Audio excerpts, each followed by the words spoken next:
नमस्कार, स्वागत है आप सभी का मौसम तक चैनल और न्यूज़ मीडिया मंच पर। मैं हूं देवेंद्र त्रिपाठी। दोस्तों, महाराष्ट्र के सप्ताह भर के मौसम की बात आज इस वीडियो में, और इसमें बात होगी 1 दिसंबर तक के मौसम की। आज 25 नवंबर है और इस समय महाराष्ट्र के ऊपर बादल पहुंचने शुरू हो गए हैं और तमाम ज़िलों में राज्य के बारिश होने की संभावनाएं हैं। अनुमान ये है कि पूरे सप्ताह भर महाराष्ट्र में दक्षिण से लेकर उत्तर तक और पश्चिम से लेकर पूरब तक बादल पहुंचते रहेंगे और नमी वाली हवाओं का लगातार फ्लो बना रहेगा, जिसके कारण बारिश की संभावनाएं रहेंगी।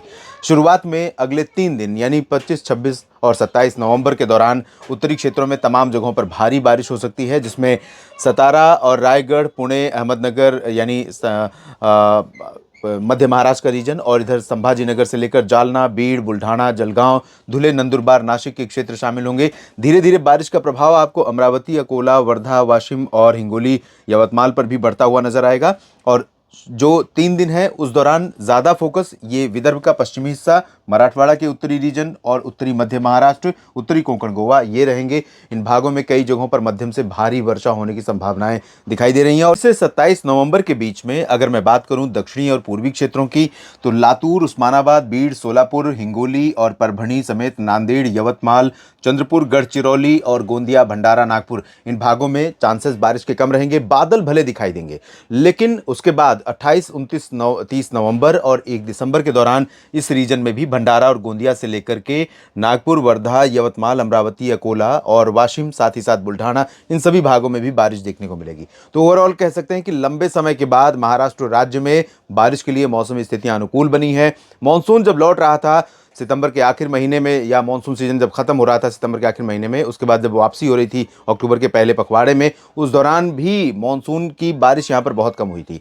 उसके बाद से महाराष्ट्र पे 1-2 स्पेल आए थे अच्छे, जिसमें कोंकण गोवा और मध्य महाराष्ट्र में बारिश हुई थी, लेकिन लंबे समय से राज्य भर में ड्राई वेदर बना हुआ है। और अभी विडंबना यह है कि कुछ उत्तरी रीजन को छोड़ दें, नंदुरबार, जलगांव और आसपास के इलाकों को, तो मुंबई से लेकर पुणे, अहमदनगर या जालना, हिंगोली और नागपुर तक इस पूरे माफ कीजिएगा, इस पूरे रीजन में ठंडी हवाओं का असर अभी तक नहीं पहुंचा है। 1-2 स्पेल आया था हवाओं का, जब नागपुर से होते हुए हवाएं इधर विदर्भ से होते हुए आगे बढ़ रही थी, लेकिन कंटिन्यूटी नहीं थी, निरंतरता नहीं थी, जिसकी वजह से अभी भी तापमान राज्य के तमाम जिलों में, अधिकांश जिलों में मैं कह सकता हूं, सामान्य से ऊपर बने हुए हैं, चाहे वो न्यूनतम तापमान हो या अधिकतम तापमान। लेकिन ये सप्ताह काफी कुछ बदलाव लेकर आ रहा है, और चूंकि महीना बदल रहा है, सर्दी का पीक सीजन शुरू होने जा रहा है, दिसंबर और जनवरी का महीना, इससे पहले एक अच्छा स्पेल बारिश का, और बारिश के बाद उत्तर भारत के पहाड़ों से ठंडी हवाएं अगर आनी शुरू हुई दिसंबर के पहले पखवाड़े में, तो निश्चित तौर पर आपको वो सर्दी देखने को यहां पर मिलेगी